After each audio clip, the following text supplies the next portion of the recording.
The politics, and we're just moments away. Donald Trump has a big rally in the state of Washington. We're going to bring that to you live once he takes to the stage. Also tonight, the Washington Post first reported that Republican presidential nominee Donald Trump is now considering a trip to Mexico tomorrow morning to meet with the country's president. Now, this would come ahead of Donald Trump's major speech on immigration tomorrow night in Arizona, and Fox News can confirm the decision will be made by the campaign later tonight or tomorrow morning. And that's not all. We're also monitoring the results in key congressional primary races. Polls in Arizona, where Senator John McCain is facing a primary challenge, have just closed. We'll bring you those results as they come in. But joining us now, former 2016 Republican presidential candidate, former Arkansas Governor Mike Huckabee, and former White House Press Secretary Ari Fleischer. Guys, good to see you both. Governor, thank you very much. What does it, well, Marco Rubio won tonight, and I was very glad to see that. I think we need him back in the Senate. There are still some conservatives angry over comprehensive immigration reform. Governor, my take is he paid a very heavy political price in this 2016 primary on that issue, and he said he made a mistake. He apologized numerous times on this show. I think it's time for people to move on. We need him in the Senate. Absolutely, and Marco Rubio is one of the most gifted, up-and-coming Republican stars that we've got. He's sharp, he's articulate. The fact that he, in his first term in the Senate, really tried to do something. You may not agree with what he did, but he went there because he was used to governing and seeing things done. And we absolutely ought to respect the fact that he apologized. He said, look, it wasn't the best thing to do. Let's not waste an extraordinary talent like Marco Rubio. Yeah, your thoughts? I think Marco's still a rising star. I did think he made a mistake because he even said it wasn't the bill he wanted. Look, I remember when Marco Rubio was one of the first of the Tea Party wave. Remember, he ran in a Republican primary against the person the Washington establishment was for. Yeah. Defeated him and went on and set the template for a real up-and-coming star. But isn't it amazing how immigration now is at the forefront? You know, elections are always about peace and prosperity. Immigration, refugees, national security, protecting the homeland, very important. Remember, Sean, I come out of the George W. Bush wing when it comes to immigration. I am for a comprehensive solution. I am for immigration reform, and I'm willing to compromise. I admired Marco Rubio for being one of the members of the Senate who did that. It turned out to be pretty perilous for him in the Republican primary, and this remains something that is going to be vexing for Republicans. Unless and until Republicans get their arms around immigration and come out with a policy that actually works for Hispanics as well as American citizens, Hispanic immigrants, Republicans are never going to win. Here's the problem. Republicans, they want to appease, big labor. They want cheap labor. Well, wait a minute, hang on. The Democrats are looking at immigrants. I don't care if they're from Syria. I don't care if they're from Mexico or Central America. They think this is a new voting base for them. They're playing long ball. I totally agree with that. So Trump is going to say tomorrow, build the wall, get rid of sanctuary cities, send away criminal aliens. He's going to talk about no more anchor baby, so-called citizenship if you're just born here. And I think that's more in tune with where the American electorate is. Well, enforcement first definitely is in tune, but let's get to the core of the issue that's tripped up Donald Trump recently, and that's what do you do with the 11 million a year? One of the biggest mistakes the conservative movement has made is this pejorative label where they say anybody who's for anything that's a solution on a complicated issue is for amnesty. And amnesty is now like saying you've got cooties, and there's something wrong with you. All right, we have to get beyond your age with the cooties comment. Well, I burned that age. Yeah, that's me and me both. But that's the problem. As soon as you simplify something complex down to one word, and if you're for amnesty, I'm never going to be for you, you're a bad Republican, we're never going to deal with this issue. Listen, I think we need the discussion, but here's the problem. When you have so many people that want to come into this country and other people don't respect our laws and sovereignty, and they get to stay, basically we have rewarded law breaking, have we not? And it's not a game of tag. It's not as if you come home free. If you touch the United States, now you're safe. But that's why you need compromise legislation to figure out what to do with the 11 million. If Donald Trump tomorrow doesn't say deport if I could jump in a minute. I want to hear Mike. Governor Huckabee, what do you want? Yeah, all right, let me jump in a minute, because I think sometimes a lot of the Republican establishment folks are missing the point. Americans aren't against immigration. Right. But what they want to make sure that their jobs actually pay them something. They've seen stagnant wages for 40 years. They've seen people come in, burn the American flag and wave the flag of another country, flaunt in our faces the fact that we have allowed people to come in. My experience is is the immigrants who come here because they love America and want to be Americans, we open our arms, we welcome them. But the people who come and they have disregard for the laws, they feel like that we owe them something, and rather than wanting to assimilate into America, they want America to assimilate to them. That's a problem. I think that when we address it that way, it's okay. But there's nothing you said I disagree with. Every one of those words is true, but we still have a solution that remains to be found for the 11 million that are here. And this is where we in the base are hurting ourselves, and we just say, amnesty, amnesty, you're for amnesty. No, we need a solution, and that invariably means compromise. We now have 95 million Americans out of the labor force, the lowest labor participation rate since the 70s, the lowest home ownership rate in 51 years. We have 12 million more Americans on food stamps since Obama's been president, 8 million more in poverty. So for two reasons, the border's got to be secure. National security, first and foremost. I think you need the wall. Secondly, disproportionately, black Americans have paid the price for the 11 million illegal immigrants, 95 million Americans out of the labor force. They are competing for those jobs. You've had a 58% increase black Americans on food stamps and a 20% increase in Obama's presidency of black Americans out of the labor force. So you have fewer people competing for more people competing for fewer jobs, driving down wages. It's hurting American citizens. Agreed. So you say keep them. I didn't say keep them. I said you're going to send them back? A legislative compromise. Many are going to need to be sent back. Many are going to need to be allowed to stay. And that's why you need legislation. Absent that, you have 11 million people that you don't know what you're going to do. It's almost distressed, but I wasn't talking about Obama. It was listening to your words. It knew what to do.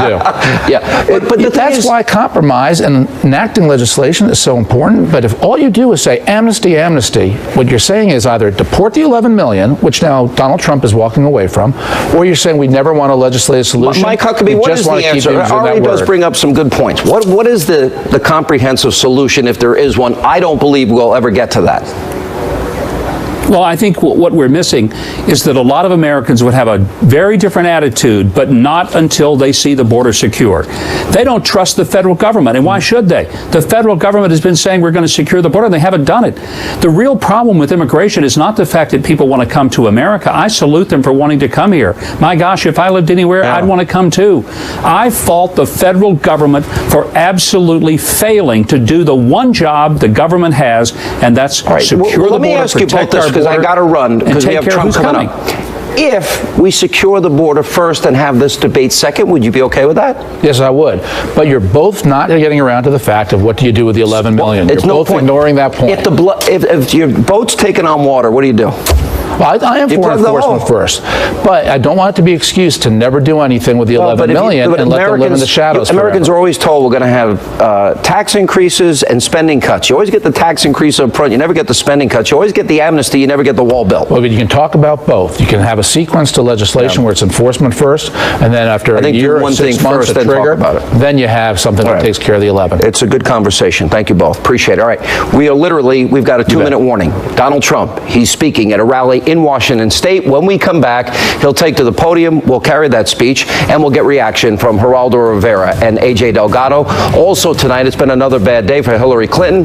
New York Times is now calling on Clinton to cut her ties to the Family Foundation. Also, the FBI recovered about 30 emails from Clinton's server that are related to the Benghazi terror attack after she claimed she turned everything over. That and more tonight on Hannity.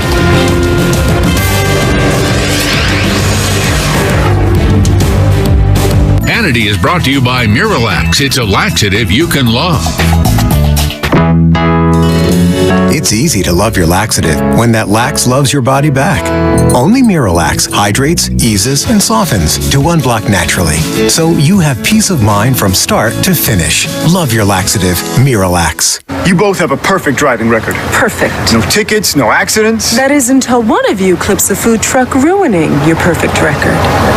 Yeah. Now, you would think your insurance company would cut you some slack, right? No, your insurance rates go through the roof. Your perfect record doesn't get you anything. Anything. Perfect. For drivers with accident forgiveness, Liberty Mutual won't raise your rates due to your first accident.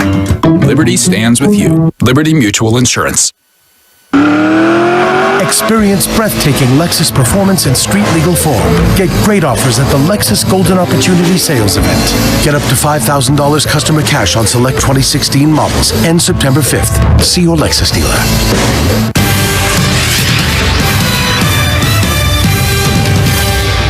Wanted. People who care about where they live. What I saw, it was unsafe. People who can handle the truth and think everyone should hear it. It wasn't fair. I felt like I was misled. Something needs to be changed. If this sounds like you're for New York. If something catches your eye, call or email New York's biggest I team. NBC4 opened the door. More investigations mean more. And this is a Fox News Alert. Welcome back to Hannity. And we are awaiting Donald Trump. He's going to take the stage at a rally in Washington. As a matter of fact, he's expected to be on stage right after Reince Priebus and Rudy Giuliani about 8 exact minutes from right now. See if I'm right. Also tonight, Fox News has learned that Donald Trump is now considering traveling to Mexico tomorrow morning to meet with that country's president. This comes as he is about to deliver a major speech on immigration tomorrow night in Arizona. Joining us now is Trump campaign surrogate, A.J. Delgado, Fox News senior correspondent, Geraldo Rivera. I bet you love that idea. I love the idea. Mexicans are proud people. He can go there, meet with Enrique Peña Nieto, and say to him, let's work out the difficulty with the mutual border, this 2,000-mile border. Let's remember our historical relationship. Does this trip now push you over the edge? Does Geraldo now say, I endorse Donald Trump tomorrow? It is policy more important than the trip, but the trip is an important gesture. What his speech is going to say tomorrow. You can't minimize the sanctuary cities of him showing the people the respect that he denied them in his initial announcement of his candidacy. I never bought that argument because he said drug dealers, he said rapists, he said because there have been illegal immigrants. He did not have to say those. Of course, there've been illegal immigrants that have gone to become billionaires. Why is this the only topic that you and I have that we want to kill each other? Because we both have a real affection for Donald Trump. We both would like to see him succeed in life, but he cannot do it by insulting 45 million people. I don't agree with that assessment. AJ, help Geraldo out. Help me out here so we don't kill each other. What? Geraldo is a smart guy. He knows Donald Trump never insulted Mexicans or Mexican immigrants. And there was an article in Salon by a Puerto Rican Sanders-supporting Democrat who defended Donald Trump on this. So come on. As for the trip to Mexico, I'm delighted to hear about this. I think this is Donald Trump, the diplomat, the presidential mastermind, showing just how great he would be in the Oval Office. I think the fact that he'd go meet with Mexico's president, even after all the tension there's been AJ, here's on the problem. this issue, is fantastic. I one time debated right here on this program Vicente Fox, and I said, what about illegal immigrants? He would not acknowledge the term illegal immigrant. He said they're not illegal. They're not illegal. They're migrants. Now, meanwhile, if somebody comes from Central America, El Salvador, Nicaragua, and they go to Mexico, they're either put in jail or they're deported. And yet they're lecturing us that we don't take all of their citizens. Kind of hypocritical. Right, that's something you could never mention, right? Try being an illegal immigrant in Mexico and see how you're treated. But again, I think it's great he's going down there to meet because, listen, obviously they're not going to agree on a lot, but maybe there is some agreement. Maybe there is more that Mr. Trump can speak to them about doing more to keep migrants from coming across the border. Absolutely. The illegal immigrants. The point is you're 70 days from the election. You have a substantial hunk of the American electorate. You have a couple of them. He's addressing the African Americans later in the week. He should have done that weeks, if not months ago. He has been doing it weeks now. Well, he should not have done it in a white suburb. He did it. It was in Milwaukee. It was outside of Milwaukee. It was way outside. It was far enough outside of Milwaukee. You can't win with there were no black people there. But here with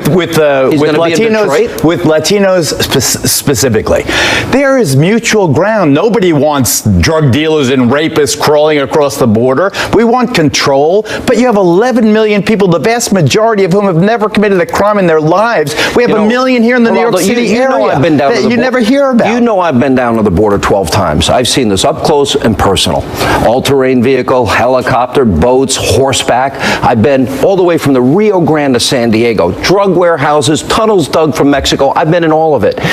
In Texas alone, in a 7-year period, 642,000 crimes committed against Texans by illegals, by the way, including rape and murder. You are changing the subject. No, you are changing the problem. The subject is there are 11 million people here, the vast majority of whom are law-abiding other than their status. But you have to agree with me. Many of them have citizen children. Do you agree we should build a wall? I don't care about the wall. If you want to spend that money on a wall, go spend the money on the wall. Good, we'll you create saw jobs. with El Chapo dug a tunnel a mile long. You just I know that. You were there. I know. I was in the. You sent me. You sent me. No. All right, we got to take a break. We're just moments away, literally about 3 minutes from right now. Donald Trump will take the stage. He's at a rally in Washington State. We'll bring that to you live coming up next. Also, we'll have much more on Hannity tonight as we continue.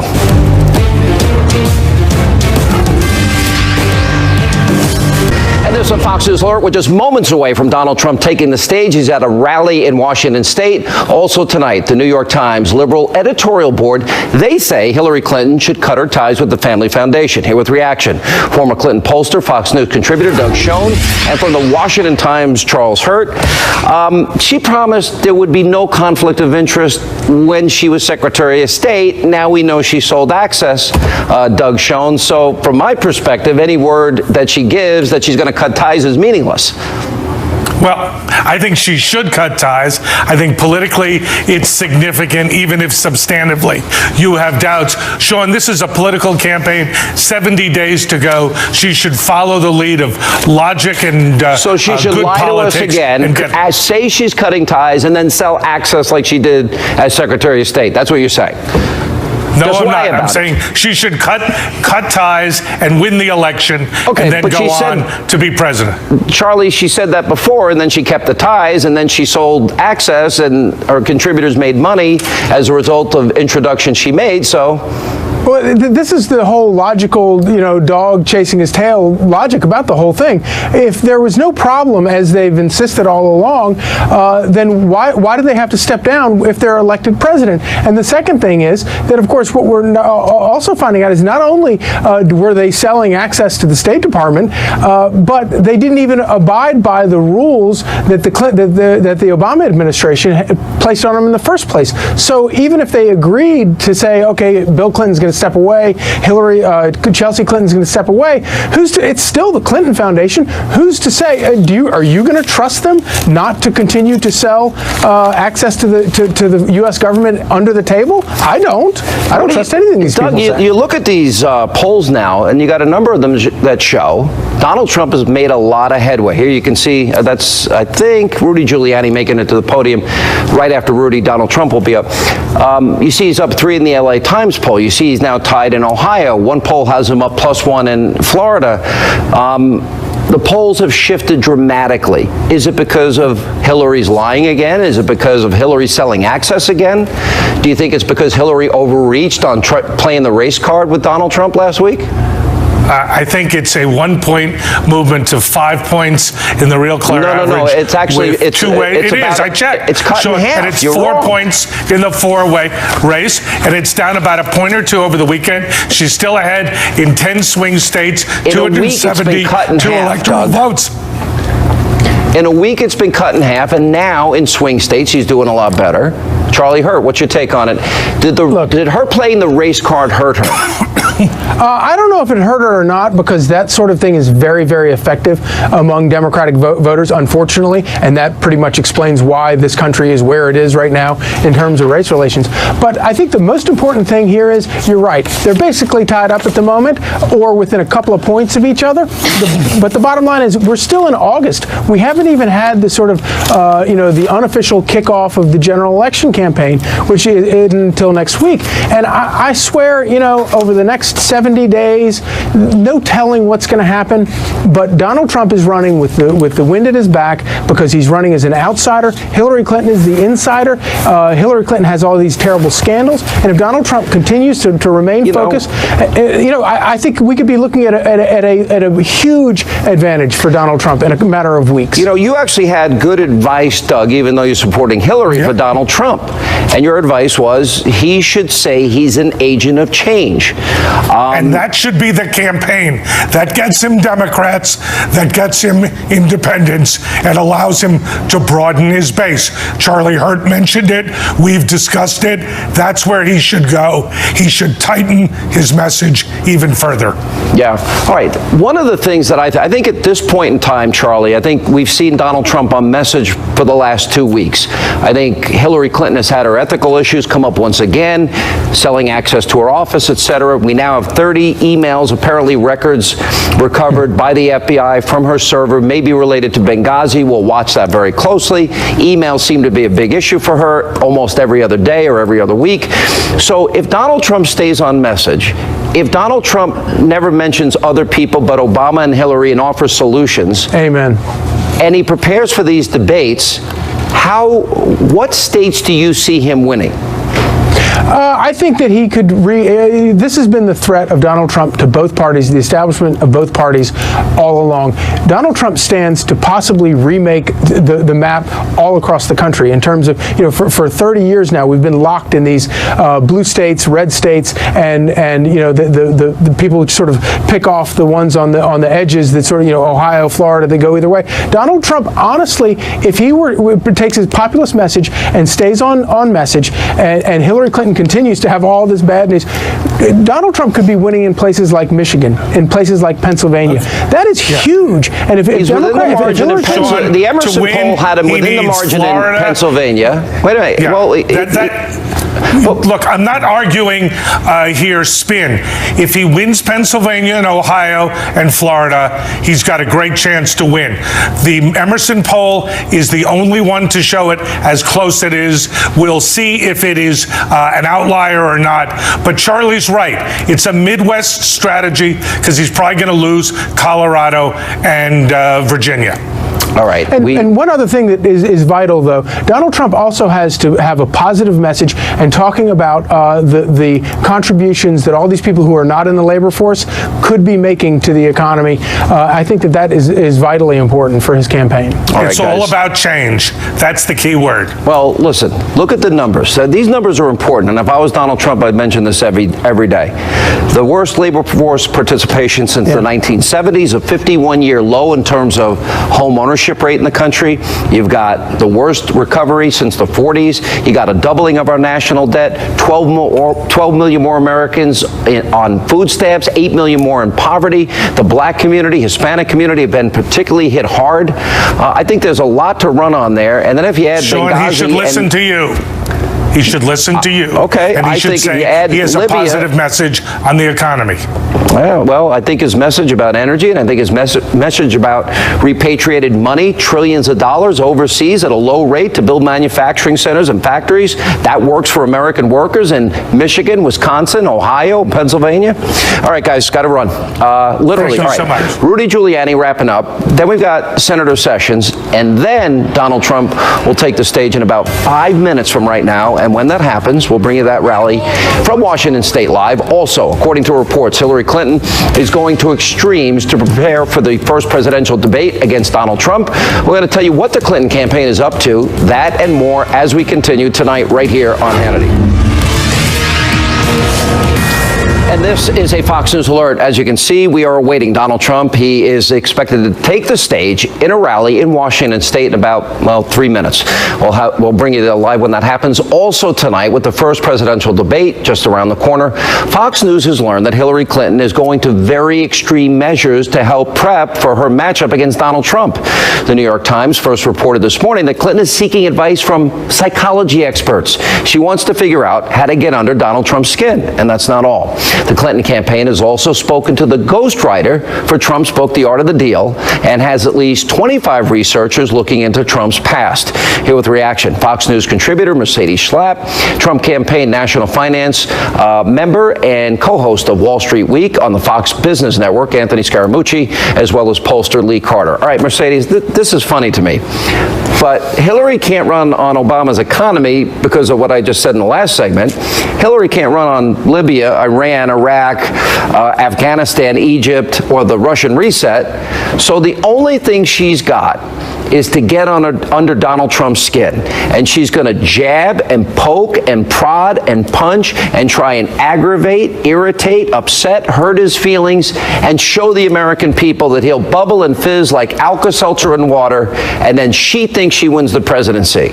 Is that her? I'm wondering, Sean, if the next person she's going to bring on to the campaign is going to be an astrologer at this point. So, I think it's what has worked for Hillary Clinton, which has been, let's go after Donald Trump's temperament. It's what we saw that speech last week, which was incredibly disturbing on the alt-right, and basically talking about the fact that Donald Trump would be dangerous or unfit to be president. This is just a big distraction for Hillary Clinton, and because of the mere fact that she refuses to answer questions to the press. She's overly focus group, overly scripted, and still remains silent as well as secretive throughout this whole process. Anthony, let me go to you, because I think it would be a mistake to over-prep Donald Trump. He knows how to answer questions about Benghazi, foreign national security. He's given speeches on the economy and energy independence, protecting the homeland. But I think there's a three-phase process he should use in the debate. Number one, he should, have good quips to go back at Hillary that are funny, lighthearted, but make points that she's dishonest, not trustworthy, doesn't always tell the truth.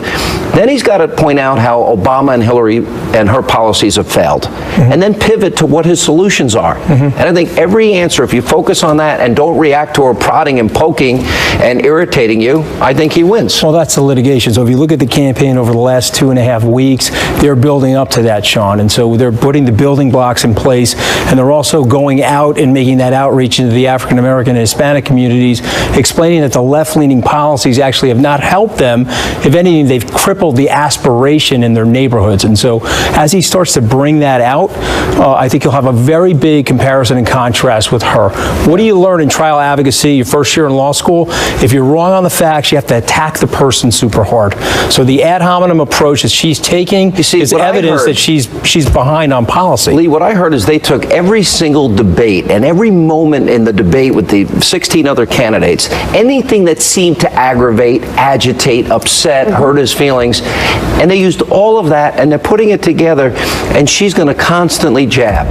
How hard would it be for Donald Trump to create an impenetrable shield, water like a duck's back, stand there, laugh at her quips, laugh at her attacks, stay on message? Does he then just win the debate because she can't get under his skin? I think that if he does that, he will win, because the number one concern people have about Donald Trump is that he is thin-skinned. If he can demonstrate that he can stay on message, that he can focus, rise above it, and act diplomatic in that kind of situation, he absolutely can win the debate. I got some breaking news. Donald Trump has just put up on his Twitter account that, in fact, he has accepted the invitation of Mexico's president to meet with him tomorrow before he gives his big speech on immigration. Mercedes, good idea? Excellent idea. I think the opportunity for Donald Trump to meet with a foreign leader, in this case our neighbor with the Mexican president, is an opportunity to talk about these real issues of immigration that face the United States and Mexico. And the problem is that Mexico hasn't really taken on the responsibility of helping to secure that border between the two nations. In fact, they've actually ignored it and let the U.S. handle it. So I think this is a very bold move by the campaign to go in there and for Donald Trump to have the opportunity to have this incredibly important discussion on immigration right on the heels of his immigration policy speech that he's giving tomorrow. I think it's a great idea, too. I agree with Mercedes. And I tip my hat to Jared Kushner and Steve Bannon and Kellyanne Conway. His team is really putting him in a position of presidentiality. Absolutely. I think it's so smart. By the way, there he is, I think, himself walking up to the podium. He is in, I believe, Everett, Washington tonight, and another big rally that he's had. And like all these rallies, I mean, the crowds seem to get bigger and bigger, and there's a crowd as big on the outside as there is on the inside for this, and I guess it's the best ticket in town. And he loves it, Sean. Yeah, you see how much he loves it? And by the way, compare that to Hillary. That's an interesting side note. Her crowd sometimes are 150 people, but the media only hones in on the podium. I came out of Albuquerque with him. We were on the plane. We're going back onto the plane. The Kentucky Fried Chicken is there. I said, hey, is there anything about this you don't like? All right, Donald Trump stepping up to the podium. Everett, Washington will carry this live. Next to you and defend her still today. Thank you. Thank you.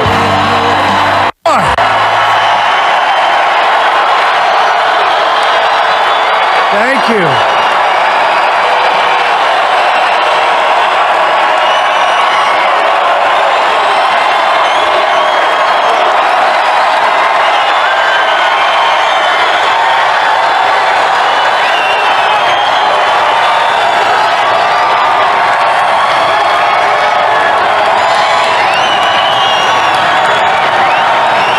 Thank you, everybody. Thank you. Wow.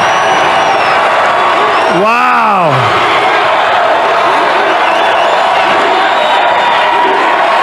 Thank you.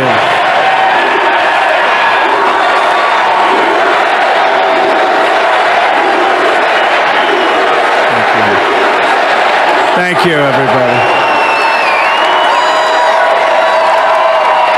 Unbelievable. Thank you, everybody. Thank you. I am thrilled to be back in Washington, state of Washington. Great, great, great people. Thank you very much. Thank you. I want to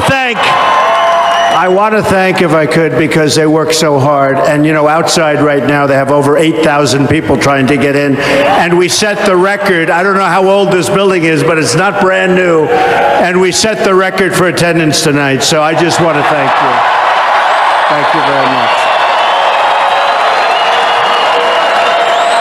So they're going to be pouring in as we speak, unless you'd like me to come back in a half an hour and we'll start.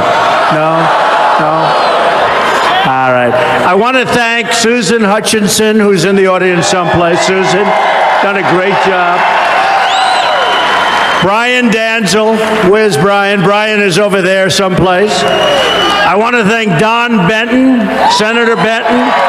He has been amazing. He said you should come here. We'll fill that place up so fast, and he was right. So I want to thank Don and Doug Erickson, Senator Doug Erickson. So I want to thank all of them. Amazing. They've done an amazing job. We are going to work very hard over the next 70 days, and we're going to win this state, and we're going to win the White House. We are going to take back the White House.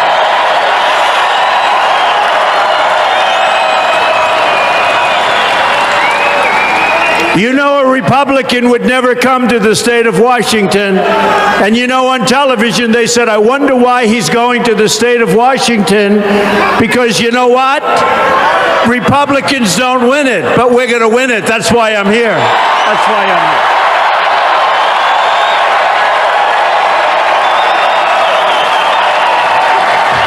And this love affair began about 3 months ago when I came up here, and we had record crowds, 2 events, massive, massive crowds. And I said, why don't the Republicans win that state? I think we're going to win Washington State.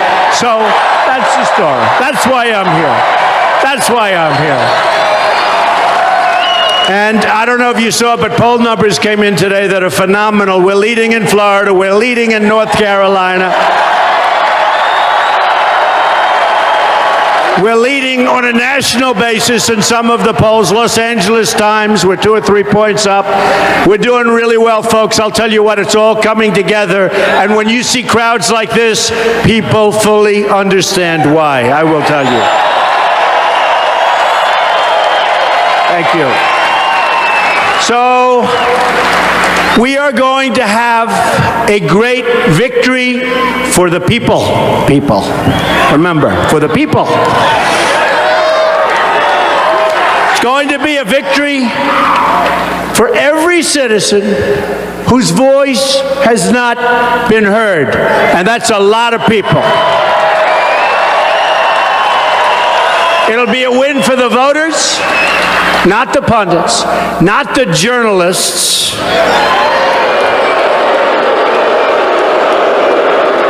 Not the lobbyists, not the global special interests that take care of these politicians and get whatever they want. And they're the ones that are funding my opponent's campaign.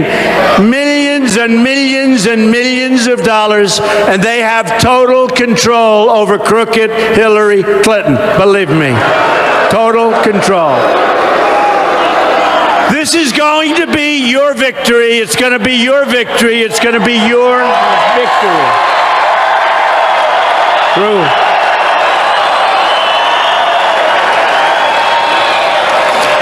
We're going to create the new American future our children so desperately deserve. In this new future, Millions of workers on the sidelines will be returned to the workforce. They've been taken out of they are going to return, and they're going to return quickly, believe me. Crumbling roads and bridges and airports will be replaced with the infrastructure our country needs and deserves. Our infrastructure is going to hell. Frankly, I hate to say it, our country is going to hell, and we're not going to let it happen.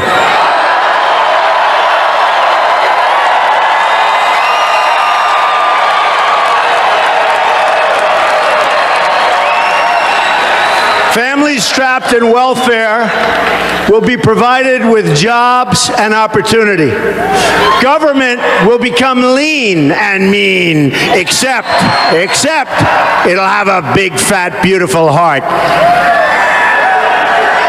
We will have an effective government, a responsible and honest government for a change. Our border will be protected. Our children will be safe.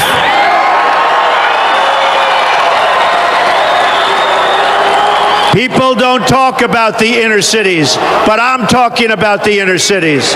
They don't talk about the inner cities. The Democrats have taken advantage of African Americans. They take their vote, they win the election, and then they say, "See you in 4 years. Thanks a lot." Not me.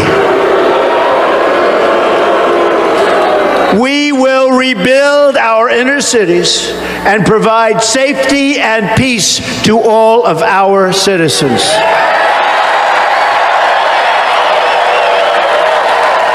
American values and culture will be cherished and celebrated once again. But to achieve this future, we must break free from the bitter failures of the past, of which there have been many, and reject the same insiders telling us the same old lies, because they're lies, and I know these people well, believe me. One area where honesty is badly needed is on the subject of economic and living conditions for African American citizens in the United States.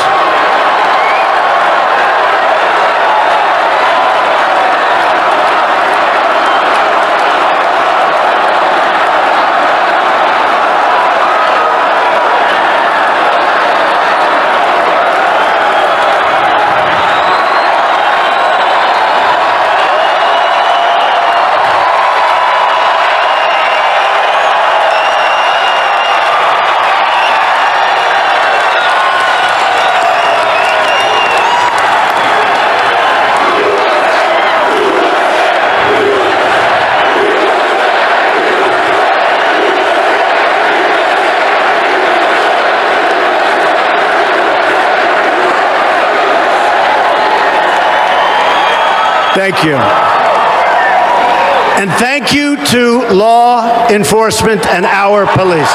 Thank you.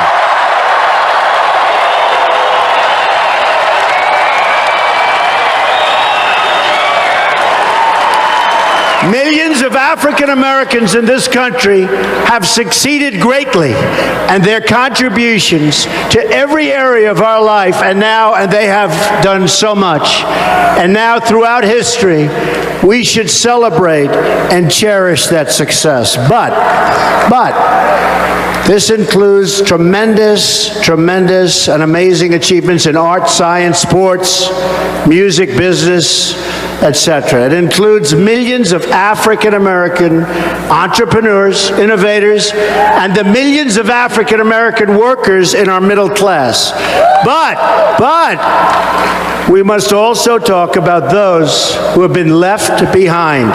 The millions suffering in disastrous conditions in so many of our inner cities and neighborhoods afflicted by total poverty, drugs, and horrible violence that we watch every single night.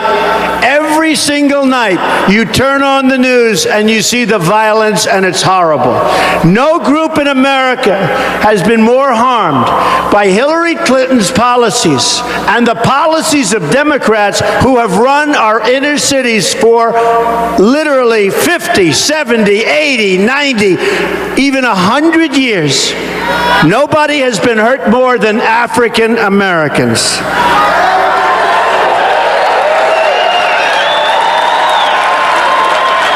There is no better evidence of the fact that Hillary Clinton's immigration policy, which brings in illegal immigrants and is that a true statement?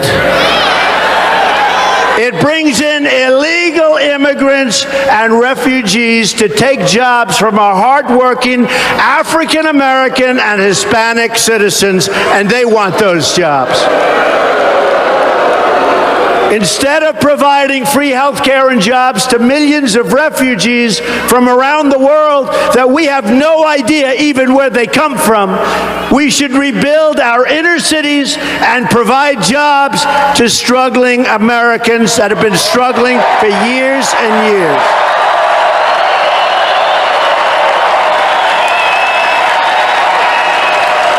Thank you.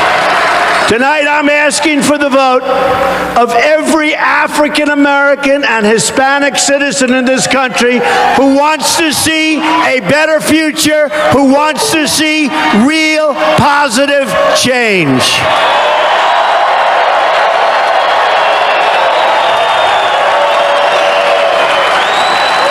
The inner cities of our country have been run by the Democratic machine for so long. These Democratic policies, the policies of Hillary Clinton,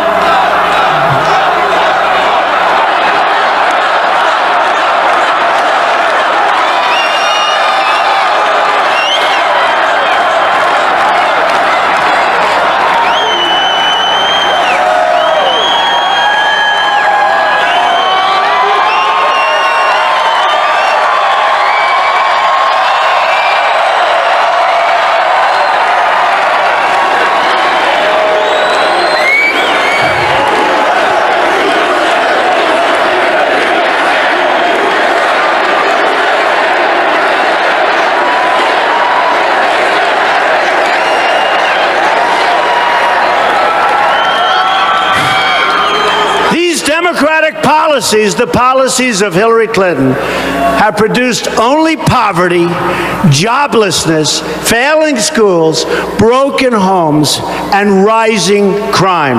And it's only getting worse. They don't care about you. Remember that. They don't care about you. They want your vote, and they don't care. They've used you for decades and decades and decades, and they will continue to use you. Nearly 4 in 10 African American children live in poverty. Think of that. 4 in 10 are living in poverty. This includes 45% of children under the age of 6. 58% of African American youth are not working. Meanwhile, another 2 million Hispanic Americans have been added to the ranks of those in poverty since 2009, not a long time ago. In Detroit, half of all its residents do not work. Half. In Milwaukee, where I just left, almost 4 in 10 African American men between the ages of 24 and 54 do not have a job. Here, in the state of Washington, 65% of Latino children and 60% of African American children live in low-income households. Chicago just had the most violent month in 20 years. More than 2,800 people have been shot in Chicago since just the beginning of the year. You look at war-torn countries are safer than living in our inner cities by a lot. It's not even close. It breaks everybody's heart. We cannot let this violence continue. We can't let it happen.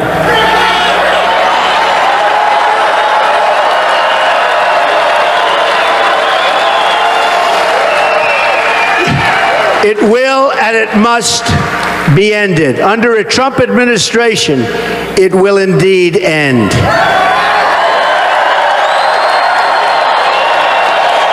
It will be my priority to work with communities, local police, state police, and federal law enforcement to dismantle the gangs and to liberate our citizens from violence and poverty and fear.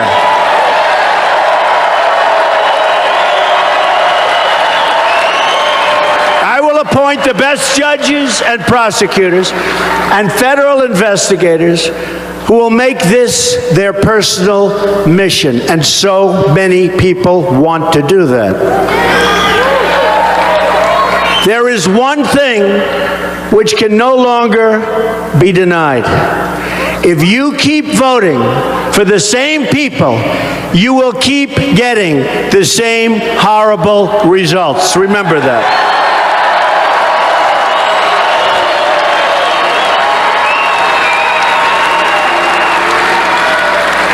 And Hillary Clinton has been doing this stuff for 35 years and nothing's happened. Just remember, nothing's happened. To those suffering, I say, what do you have to lose by voting for Donald Trump?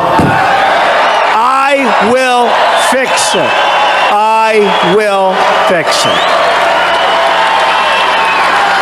I will fight for you as no one ever has before. They don't fight for you. They don't fight for you.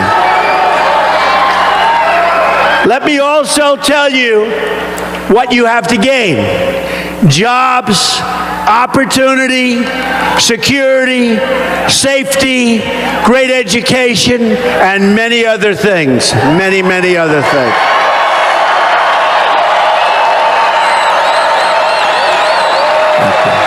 Thank you. This means very much and just so much to me. I believe every child in this country, in Detroit, in Baltimore, in Chicago, has the right to live out their lives in safety and in peace.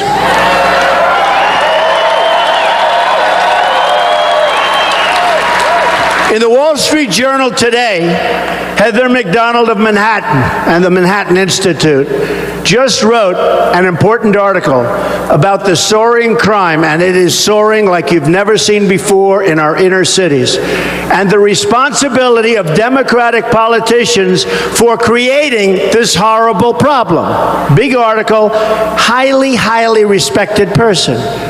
The article is called Black Lives Matter to Donald Trump. True. True.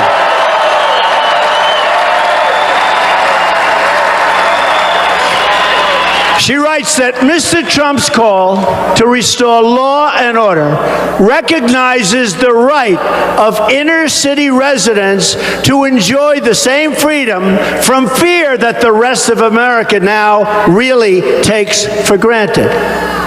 Freedom from violence is one of the greatest civil rights of our time. So too is the issue of school choice. What a difference it will make.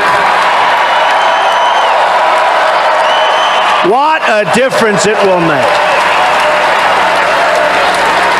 We will fight for the right of parents to send their kids to the school that they believe gives their kids the best shot at success.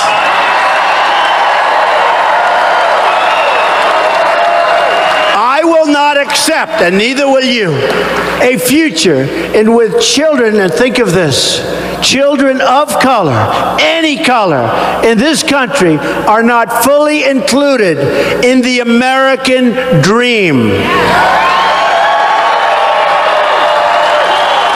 Our whole country loses when we leave millions of talented, aspiring Americans on the sideline, which is happening all of the time. We want to give everyone a chance to contribute their full talents to our economy and to the greatness of our country.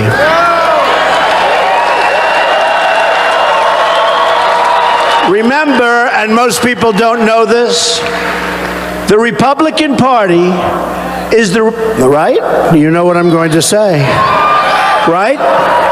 The Republican Party is the party of Abraham Lincoln. Not bad. Not bad.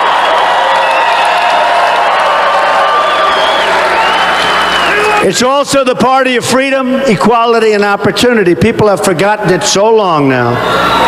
It is the Democratic Party that is the party of slavery, the party of Jim Crow, and the party of opposition.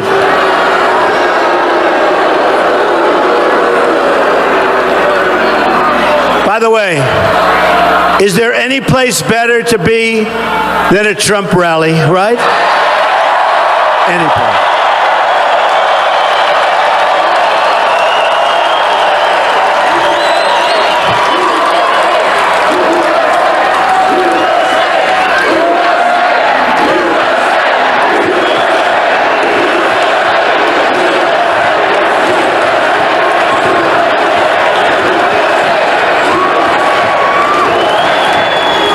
Nothing makes me more honored and proud than to be the nominee of Abraham Lincoln's Republican Party, and we're going to do a job. Our party will fight to bring hope to every forgotten stretch of this country. Once again, we will be one American nation. One American nation. We will be one united people, and we will have one really great future again, believe me.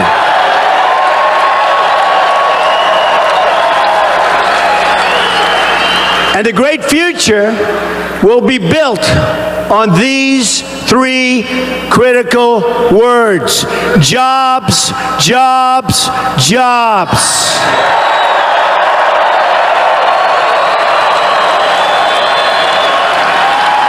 This will include a complete revitalization of our manufacturing sector, which has been absolutely so badly hurt by Hillary Clinton's policies.